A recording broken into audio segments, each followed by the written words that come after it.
You're listening to Managing Leadership Anxiety, Yours and Theirs, a podcast offered in partnership with Missio Alliance. Each episode, we discuss internal and relational pressures, how they block effective leadership, and how we can move through them to a greater health. And now your host, Steve Cuss. Folks, recently I had the incredible privilege of sitting down with Ruth Haley Barton, the author of, among other books, Strengthening the Soul of Your Leadership. She reached out to see if I'd be interested in having an ongoing conversation about the integration of systems theory and soul health on her podcast of the same name, Strengthening the Soul of Your Leadership. And having recorded it, we thought it'd be really great just to put it on both of our podcasts. So this is primarily an interview that Ruth is interviewing me, but really the spirit of it was a conversation. I think there's so much great stuff that Ruth offers here that just thought I'd share these next several episodes with you as we wrap up this season of MLA. So hope you enjoy. Welcome, friends. We are in the midst of a season on managing leadership anxiety, yours and theirs. And I've had as my guest conversationalist, Steve Cuss. It has been a joy to be in these conversations with you, Steve. And I was wondering if you might get us started by recapping where we've been, really look at where we're headed right this minute. Oh, very good. Yeah, thank you, Ruth, because if I recall our first episode, we actually took about 15 or 20 minutes to even get to a clear definition of systems theory and this whole idea. But at the end of the day, systems theory is nothing more and nothing less than the study of how anxiety spreads. So what we're really interested in is noticing and learning to notice the spread of anxiety. And we always, and you've really hit this hard over these episodes, we always first start with ourselves. If you're pointing the finger at anxious people, systems theory is no help to you at all, and you'll be no help to the world. But if you can take responsibility for yourself and pay attention to your own patterns of anxiety, and then after doing that for a while, then you can start to notice it in groups.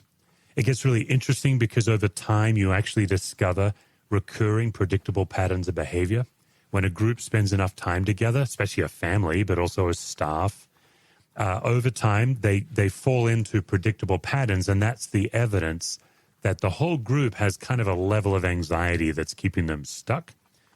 One of the things that I think is very pertinent for what we're doing today is to remember that anxiety is a very broad word, but we're actually only talking about chronic anxiety, which is based on assumptions and false beliefs. And I think that's why you and I both, Ruth, have really put a lot of time into systems theory and chronic anxiety, because if chronic anxiety is generated by false beliefs, then the gospel has a tremendous amount to say to it. And so that's why we reminded people early that trauma is a different kind of anxiety and grief is a different kind of anxiety. And it's also good to remind us that the kind of anxiety that requires psychiatric medicine is different than what we're talking about.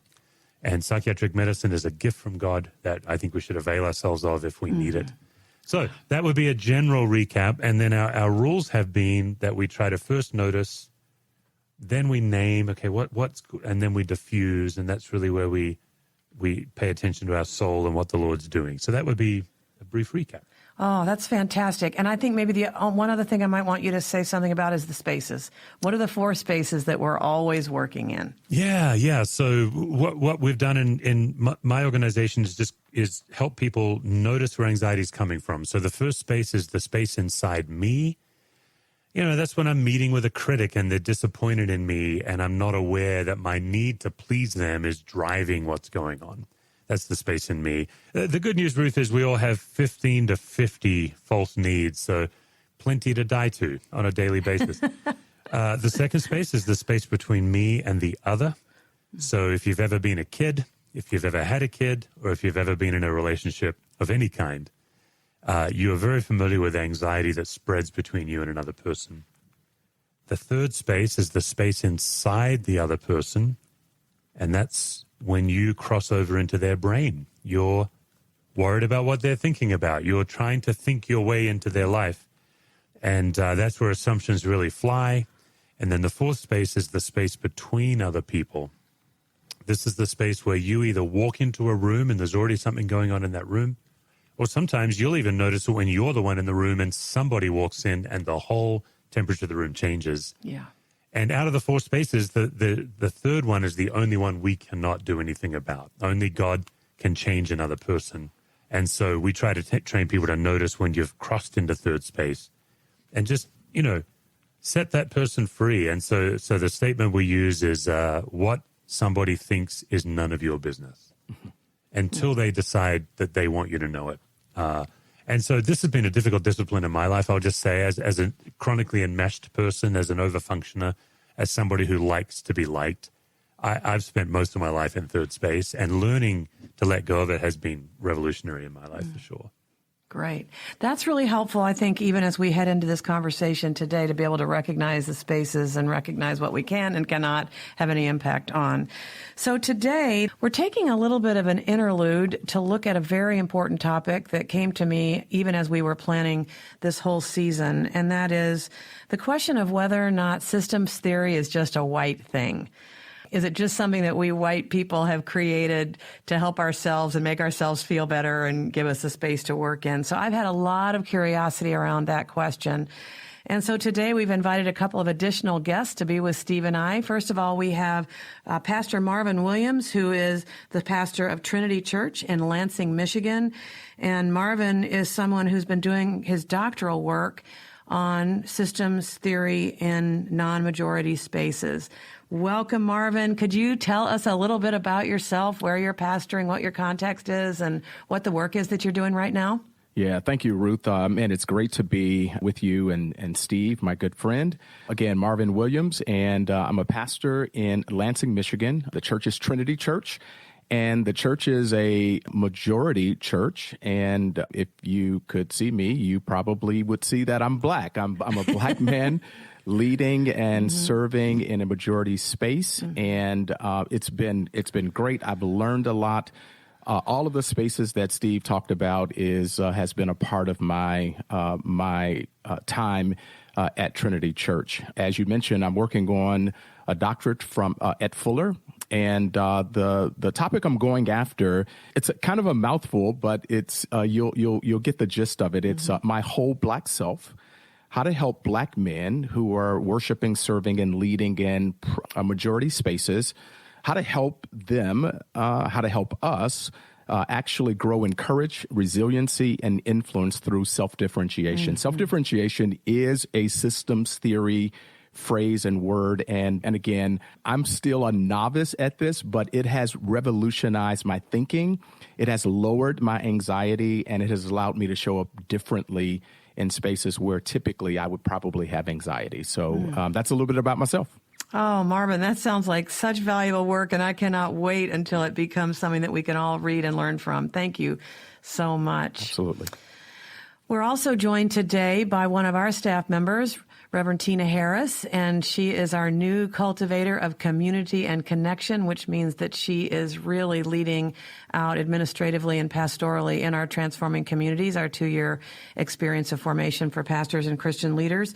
And Tina is ordained within the United Methodist Church, but she also is an attorney who has worked in areas of diversity, equity, and inclusion, and she is fully empowered within our organization to help us in those areas as well. So, Tina, tell us a little bit about your context and where you find yourself vocationally these days, and the journey that's brought you here. Sure.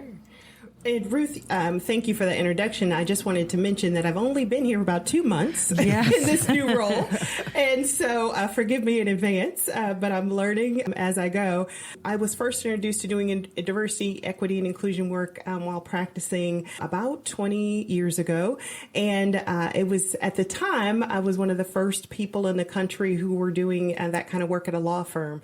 At that time, law firms and banks were the ones who were sort of at the end of the rope or taking the longest amount of time in order to get on, to realize how important diversity was. They've made great strides since then. God called me into ministry after that, and so I went from being a lawyer to serving as a pastor and had an opportunity to do that in lots of different areas. As part of that journey, though, I came face to face with part of my growing edge is that I was getting into people pleasing quite a bit. And so as I've been on the healing journey from that, I was introduced to some of this systems work as part of it. And so I'm really interested in seeing where this conversation will go today, but also the work that Marvin is working on, I think is going to be so important for churches and for communities and for families all across this nation. So I'm excited to be here. Oh, beautiful. Well, I am very excited about this little community that has gathered to talk about this important subject. And may the Lord be with us today and guide us in our conversations to talk about the most important things that can be talked about in the short period of time that we have. Let's start by talking just in general, and maybe Marvin, you could get us started on this, about how an understanding of systems theory might change when we are, or be different when we're in a majority versus a non-majority space. What are you discovering about that? What are you learning about that in your work? Yeah, so when I gave my proposal, and I'm still working on the proposal, I'm working through it right now, but my advisor, Cindy Lee, when she got the proposal, she asked me a question. And that question was, do your elders support this particular project? And so I mean, they've supported me throughout my education. And so again, I asked why. She said, well, it's important for you to get their support because, and this is what she said. She's an Asian woman who says sometimes white people become a little bit anxious, using our word, become anxious when affinity groups gather together. So because my work is kind of steered toward Black men, she wanted to make sure that I didn't get so far down the road that without the support, which is ironic, which in a sense is asking me to differentiate. I have to differentiate and say, well, what does it matter that I get their support? Because this is the work that I'm doing. This is the work that God has called me to do. So even in writing something like this, there is walking through the marshes of how to show up and show up in an honest way. I think there's, again, as Steve mentioned, knowing the anxiety in me and what triggers the anxiety in me when I walk into a majority room. So I'm learning to find out a lot about myself. What's triggering? Am I smart enough to be in this room? Do I have to code switch? Do I have to talk a certain way? Do I have to be a certain way so that the majority they're not afraid of me as I walk into a room? Will they accept me if I go hood or street using slang? And again, that's a part of who I am. And so I'm learning a lot about how I show up. And it's not so much about the room anymore. It really is about me as a Black man showing up with someone who is living according to my guiding principles, my values, my identity in Christ. And I'm coming to the place where, as Peter Scazzaro says, well, I really don't care what other people think. Now, I really do care, but it's not driving me anymore. It's not shaping how I show up, my words, and so those are a few things. There's a lot, but those are a few things that come to mind right away. Well, and so it sounds like what the answer to the question that I began with was, is systems theory just a white thing? And it sounds like you're saying, no, systems theory is not just a white thing. It can be applied in really important ways in other cultures as well. Could you say a little bit about that? Yeah, absolutely. And again, I don't think systems theory and particularly self-differentiation in my case is a white thing or majority thing. All you got to do is look in Scripture and you see. So once I started down this road, you began to see systems theory and differentiation literally all over the Bible. Yeah. You see it in Jesus's life when he's 12 years old, like he tells his mother and father, like, hey, I got to be about my Father's business. And I understand you were looking for me, but Jesus differentiated in that moment, right? And so when he's teaching and his mother and brothers and sisters are outside and they said, well, your mother and your siblings are outside. Jesus says, listen, I understand. And he's differentiating. I have to be about my Father's will. So if we say that it's predominantly a white thing or majority thing, then we got to get Jesus out of the way, because Jesus differentiates literally all over the place. And so I would beg to differ, to say, no, it's not a white thing or a majority thing. It really is a human thing that I think every single person goes through. That's great. Somebody should have said amen right there. Yeah, I know. Like, I'm a humming. Yes, amen, brother. Amen. Wrong audience, Marvin. That's right. Help the brother. I'm the most stoic human you've ever met. I'll give a hearty, quiet amen to that. Marvin, can we go back, though? You said something that I don't want us to slide past. Okay. You talked about code switching. And so code switching, and I thought we would talk about it, so I happen to have a definition from the Harvard Business Review. Yes. Like a true attorney. Just thought, Tina. because it is so important in our experience, but that is a kind of behavioral adjustment that is casually referred to as code switching. And so it has been a strategy for people of color to successfully navigate interracial interactions, and has large implications for the people of colors, their well-being, their economic advancement, and even physical survival. I really do see that code switching has been a means of survival for people of color in this country. And so when you talk about anxiety and code switching, would you say that anxiety led to the code switching, or vice versa? Or is code switching a way for us to try to navigate the anxiety that's in the room? Man, I think that's it's a symbiotic relationship. I think it goes both ways. You walk into a room. I've been the only African American in many rooms, in many spaces, and so my thought goes to, what are they going to think about me, and are they, if I use a certain kind of dialect in my language, will they immediately determine that I am not what they want me to be? So, is he from the hood, using that slang? And I have to make sure that, hey, listen, I know how to parse my Greek verbs. I know how to parse my Hebrew verbs. I know the King's English, if you will. If you want me to pull out some of my publications, I can do that. I've entered in that space in that way sometimes.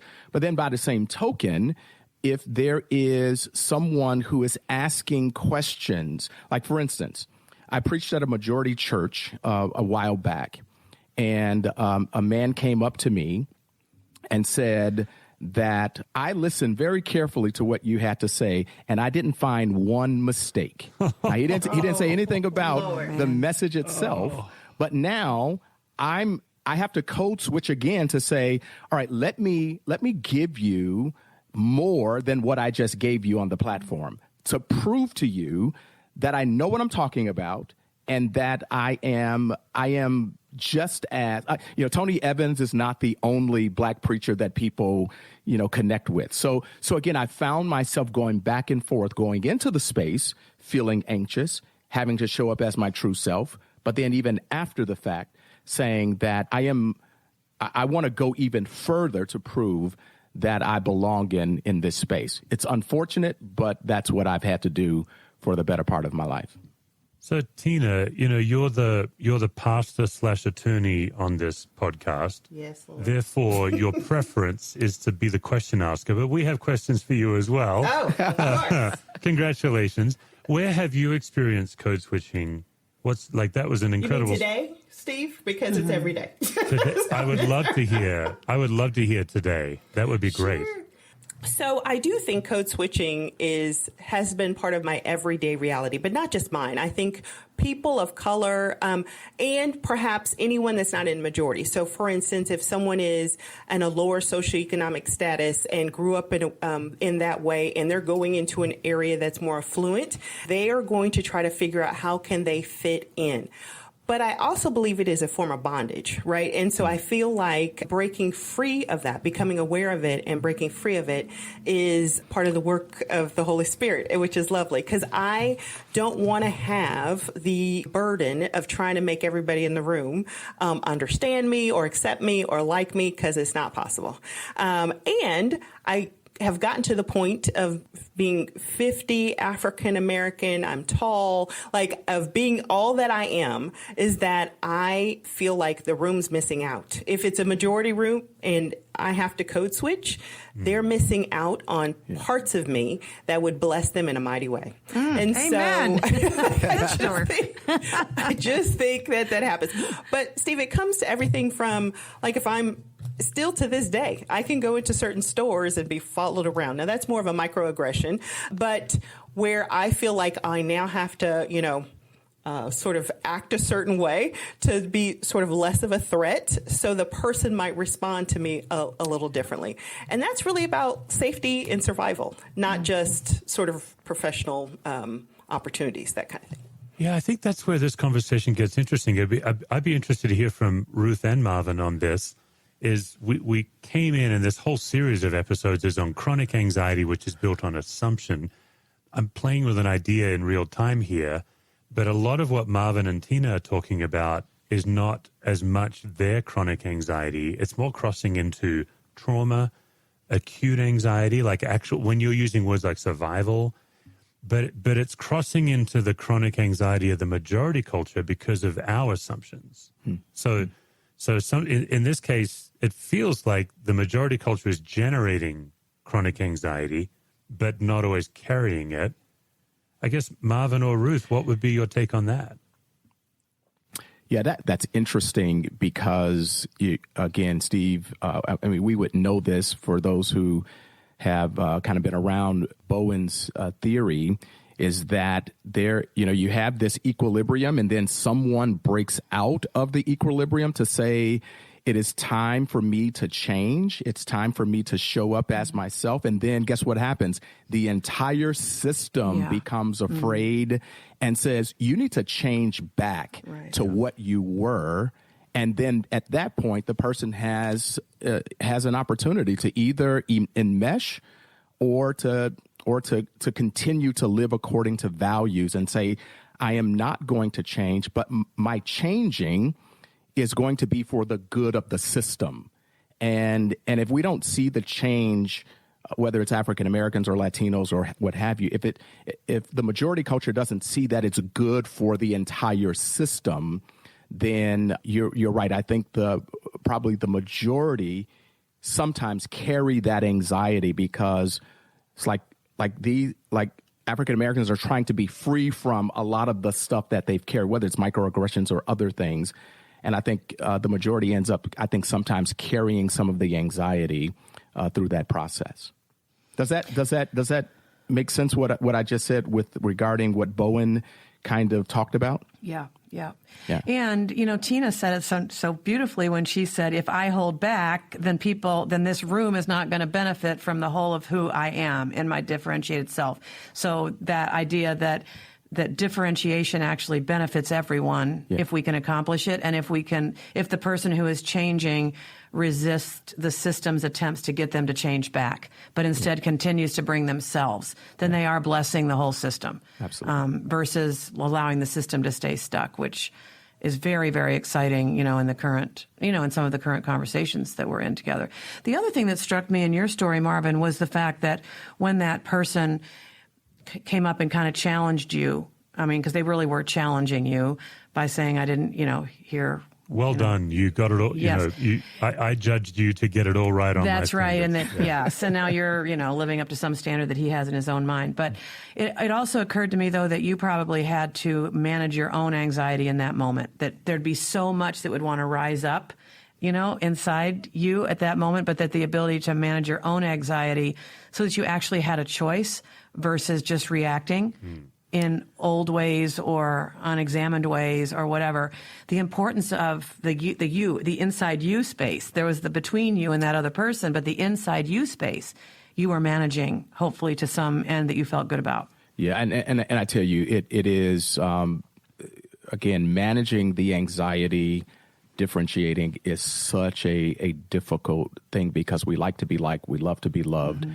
And if I can change back or be the person they want me to be, then that lowers the anxiety in them. But what it does, it increases the anxiety in me because I'm now enmeshing and I'm losing my identity. That's right. And so you're absolutely right. I had to manage not only my reactivity, but also my anger, which is a part of the reactivity in that moment, because here is someone who is judging me, not knowing who I am. And so in that moment, I had to manage anger and a lot of other things, and not tell him, what I wanted to tell him, and let the Holy Spirit really control me. And again, I think dealing with self-differentiation and managing anxiety, it really does require, again, you've talked about this, you've written about this, solitude and silence, and daily examine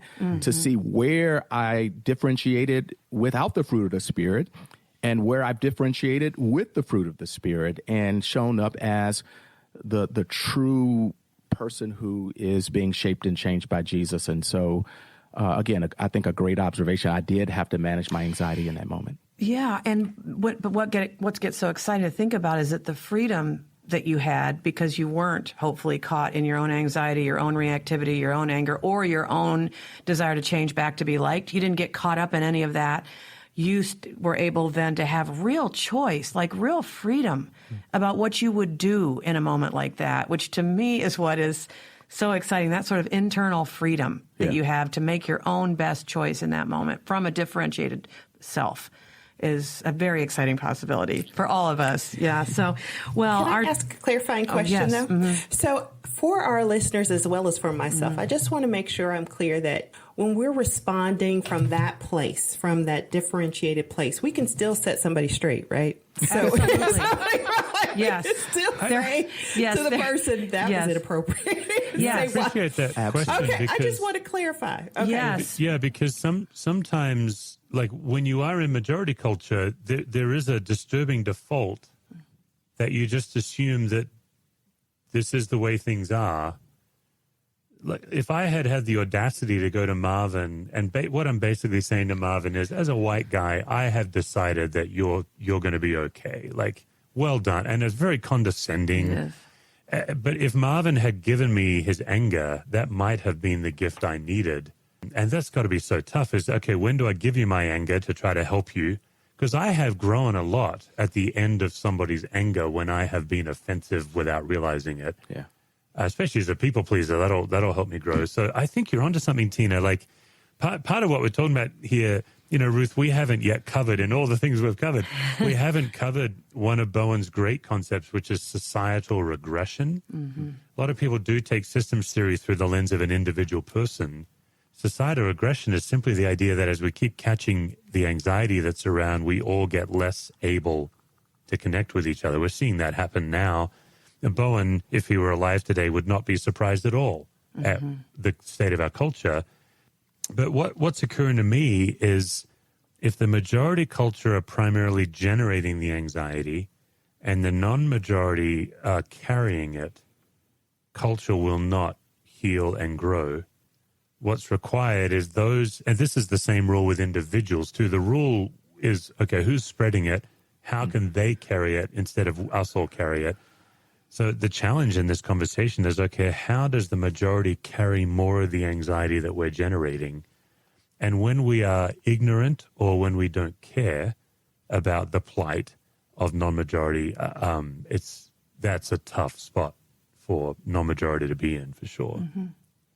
Yeah, I think Steve, that's again a great question, and Tina kind of connected with what you're saying is that there's for again, I know we're talking a little bit more about the differentiation of self, but I mean that's kind of the space I'm working in. The thing that I've grown in is the ability, how do I remain close to the person that's causing the anxiety?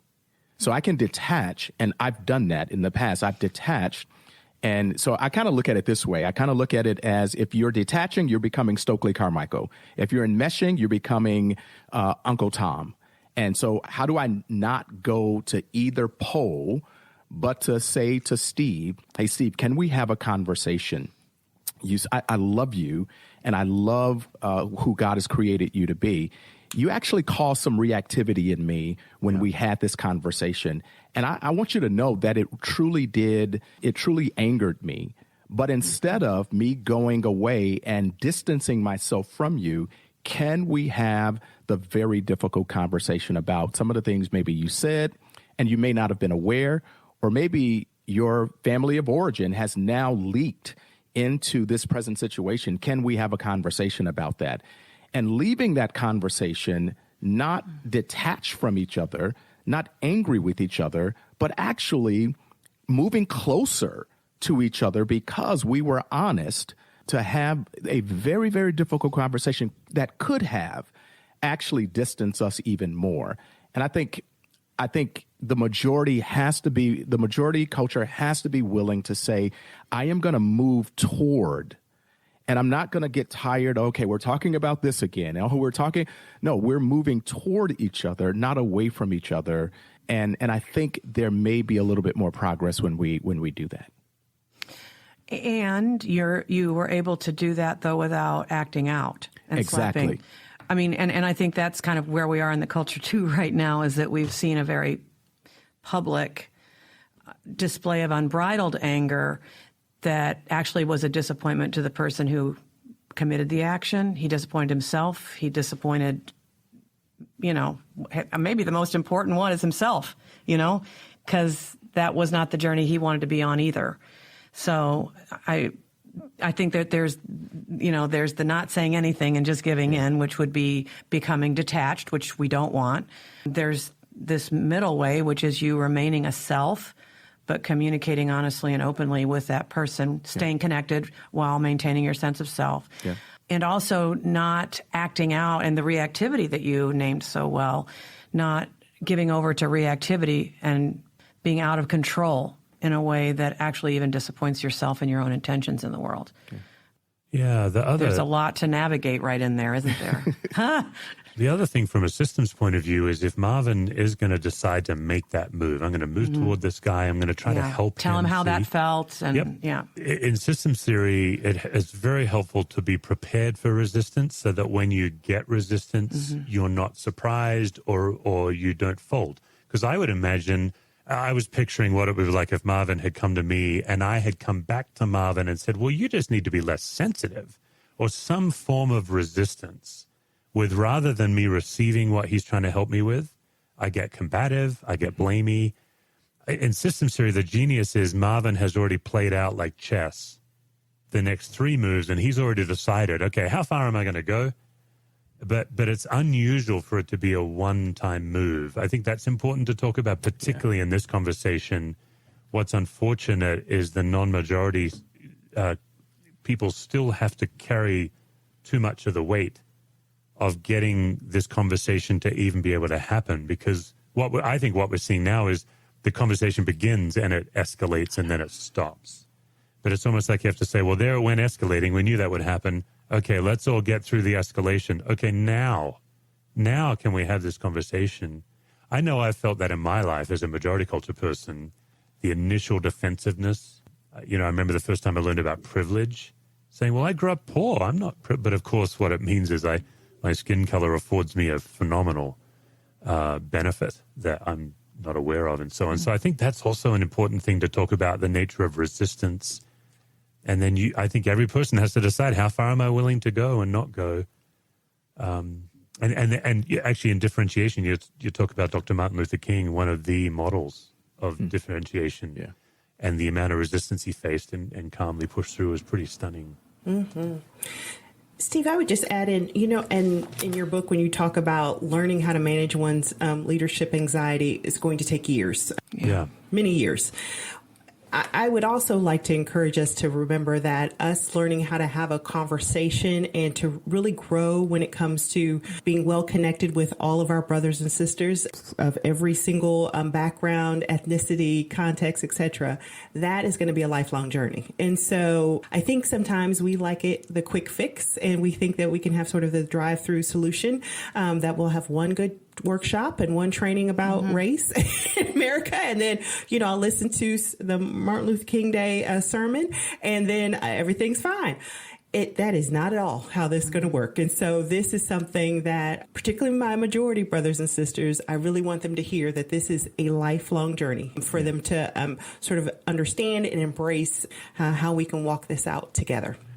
Yeah, Tina, what you're saying and what you're saying, I want to draft off that a little bit. It is Edwin Friedman's a failure of nerve, right? Mm-hmm. So when there's resistance, when there's sabotage, we have a failure of nerve, and we actually go back to the default. And that is, we're detaching, we're enmeshing, or whatever the default is. And so with just the title of the book, it is going to be this 0 to 100, right? He talks about, 0 being, someone who is less differentiated all the way to 100.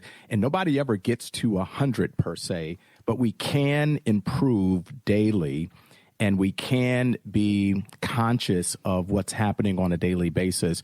And so my prayer for me and my prayer for us is that we would just simply grow. What is the next brave? Mm-hmm. Thank you, Steve. What is the next brave and right thing that we can do in this area of systems theory and self-differentiation?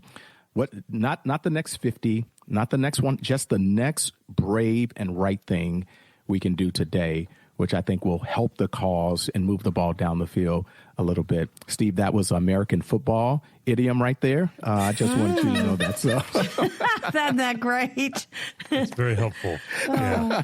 I have two more questions that I really want us to get to here, and our time is just about up. Could someone perhaps, Marvin or Tina, in a nutshell, talk about the difference between managing chronic anxiety, the way that we're talking about here, and trauma? Steve has already alluded to trauma, but on our way back from spring break vacation this year, we stopped at the National Lynching Memorial, which was a very powerful experience. And one of the first things I thought of was the fact that it must be so different to deal with anxiety when you as a collective have had this kind of collective trauma in your past, and just how different it would be to manage anxiety versus dealing with real trauma.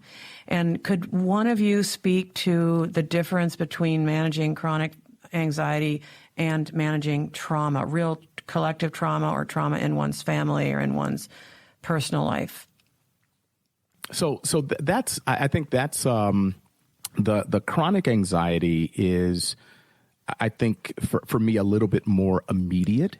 It is something that I have a level of immediate control over my reaction in this moment.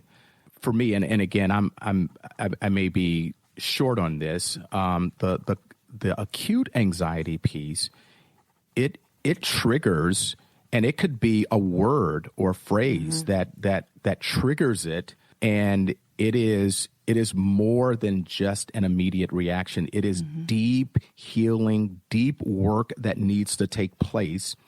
And I do need not just me, but I need a cadre of individuals helping me work through moments of internal healing from those things. And knowing then once I've healed, or at least I'm on a longer journey to healing, I'm able to manage that a little bit better because I recognize my triggers. I know what those are. And I've had counsel and others to help me understand how to walk through that. And again, I could be wrong, Steve, you could help me with that, but I know that the chronic is a little bit more immediate. Acute is it has more of a longer life that the trigger may happen at any point. I could be walking in a grocery store and I see if my mother and father were in an abusive relationship and I watched that, I can just hear a man raise his voice just a little bit to his wife or to a significant other, and it will cause me to go back to when I was 13. And it's like, whoa, I'm still living with that. And I really do need inner healing. I do need someone else to gather around me to work through some of those difficult issues. And again, Steve, you can add to that. That's just from my own, again, my own life, but my own, kind of reading of that. So. So, Ruth, I might not be answering your question correctly. So, when you were asking the question, here's what came to mind is that when I think about the collective experience and when there is yet another young black man who's been gunned down by police. That's what I'm talking about. Yeah. The response to that, I think that there's a myriad of different responses, and I believe in therapy. Everybody should get it. I wish it was free. But that building resilience is something that I think is learned at a very early age. And the resilience can come in things like art and things like singing. There's a reason why people go to protests and sing, because there is such power in that. I think joy, particularly Black joy, in the face of death and violence can be incredibly powerful. And there are people who've done a lot more studying than I have on this, but I do think that those are tools of resistance and resilience.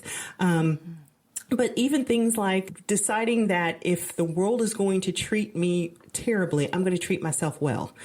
So being good with self-care and eating a healthy meal, like those kinds of small everyday joys are things that I have and will continue to talk with friends and family and use those as examples of, like, we're going to get through this and we are going to continue to, we'll have joy even in the face of this. Calling out the oppression, like calling out the horrible things and the causes of this acute anxiety, but deciding it will not stop us. Yes. Oh, that's beautiful. Both of those answers are really helpful. Because we are winding down, I know many who are listening are probably in the process of being part of conversations about race. Our whole country, our world is involved in conversations about the racial reckoning that we're in the midst of, facing our painful past and history and working on our relationships now in the present. How can applying systems theory help us in these conversations that are, probably full of anxiety most times? Conversations about race often have anxiety in them. How does systems theory help us to do better at having these conversations that we need to have and managing our anxiety within these conversations that we know we simply must have these days? What's your experience been with how this helps with those conversations? Yeah, I think for me, it is, it's locating the anxiety when I walk into a room, locating the anxiety when I have a conversation, figuring out and then asking questions. So tell me why, if someone responds to a post that, I post on Twitter or Facebook, help me to understand why you reacted the way you did. So for me, it's more asking the questions so that I can locate where this person's anxiety might be coming from. And so I think being able to, even beyond that, and probably even before that, controlling my own anxiety. I think it's Trish Taylor and Jim Harrington that talks about the whole idea of the transformation of the leader precedes the transformation of the group and the organization. And so I am responsible for me, an anxious system. And so walking into it, making sure that it's not jumping on me so that I'm not spreading it, but to be able to be the calmest one in the room and locate it, and then begin asking questions about why is this triggering you right now when I said what I said or did what I did. I think that's one of the things that's been most helpful for me in these recent years. What about you, Tina? Well, I think Marvin covered it. I think, I would say everyone should get Steve's book and get Marvin's forthcoming book and sign up for TC. But I do think that there is something about, I don't know how to say this without being cynical. When it comes to race, I think if there's no anxiety in the room, anxiety is going to show up. And so that's what I'm saying. Just expect it. Well, I'm asking the question. Yeah, just expect it. And then a phrase I use is lean in with love. And so particularly when I was pastoring, these are the people that I love. And I love them when they're acting up, and they love me when I'm acting up. And so that we're going to figure this out together, but make a decision ahead of time, and hopefully a mutual decision that regardless of how hard the conversation gets, we're going to continue to have the conversation, and we're going to lean in towards each other with love and use as many of the tools as are available to us as possible. But it will be an awkward conversation, a little messy. You'll stumble through it, but there's going to be really beautiful depth, really amazing things that will happen if we can have that conversation. It's beautiful. I think from majority culture, particularly a male majority, I think systems theory gives you two gifts. It gives you the gift of taking responsibility when you want to hide and blame. And then I think it also gives you the gift of seeing reality without being threatened by it, being able to move into it. So to me, that's how systems theory helps, is you're actually able to listen to somebody's actual experience that isn't your experience, and how you have intentionally or unintentionally contributed to it or benefited from it without having to be defensive. I think that's the gift it gives. And that's hard work, but that would be my answer from the male majority point of view. You're just going to ask the questions on this one, Ruth. You're not going to jump in and give us your thoughts. Oh, I will if you're asking. Yeah, come on. I really like this idea of radical self-responsibility. And Steve, you speak to this, that there is this opportunity to take real responsibility for ourselves, and to, when we feel the anxiety, to not put it out there and project it onto anybody else. They're not doing this right because I'm feeling anxious.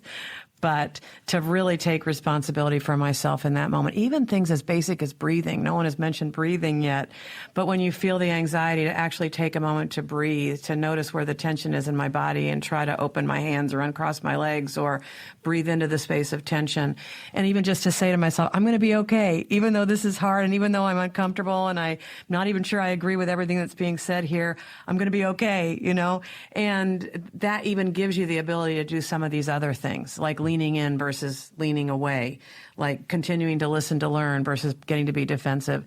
That very first step of paying attention to the body and taking responsibility for myself in my body, even noticing the fight or flight, like I just want to get out of here. I don't want to do this anymore.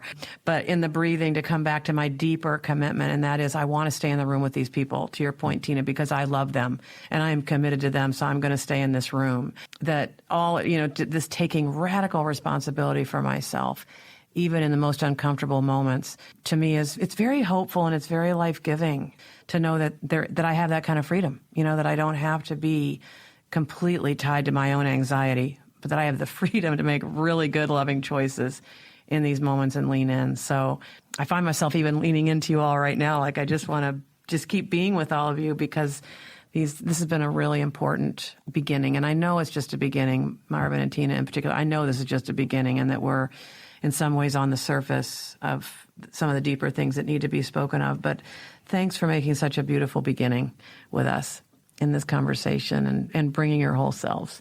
It is deeply appreciated. Marvin or Tina, would you have a word for our listeners that would be a word of encouragement?